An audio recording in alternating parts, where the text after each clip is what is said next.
حضرت ابن عمر رضی اللہ تعالی عنہ سے روایت ہے، کہتے ہیں رسول اللہ صلی اللہ علیہ وسلم نے ارشاد فرمایا، اپنے والد کی قرابت داری اور ان کی محبتوں کا پاس و لحاظ رکھو،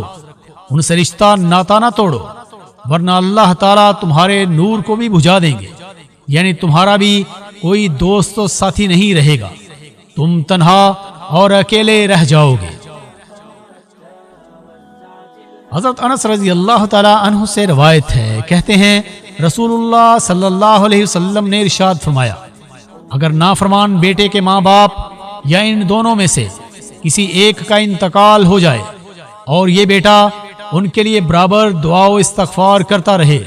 تو اللہ اس کو فرما بردار بندوں میں لکھ دیتا ہے۔ حضرت ابن عباس رضی اللہ تعالی عنہ سے روایت ہے، کہتے ہیں رسول اللہ صلی اللہ علیہ وسلم نے ارشاد فرمایا، جس نے کسی نبی کو قتل کیا یا کسی نبی نے اس کو قتل کیا، جس نے اپنے ماں باپ میں سے کسی ایک کو قتل کیا، اسی طرح جانداروں کی تصویر بنانے والے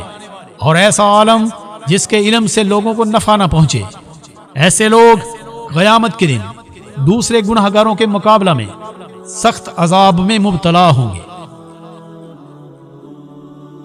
حضرت انس رضی اللہ تعالی عنہ سے روایت ہے، کہتے ہیں کہ رسول اللہ صلی اللہ علیہ وسلم نکاح کا حکم دیتے تھے اور تبتل یعنی شادی کے بغیر رہنا اور رہبانیت سب کچھ چھوڑ چھاڑ کے الگ ہو جانا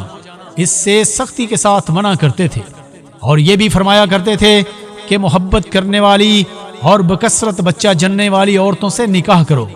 کیونکہ میں تمہاری کثرت کی وجہ سے قیامت کے دن دوسرے نبیوں پر فخر کروں گا۔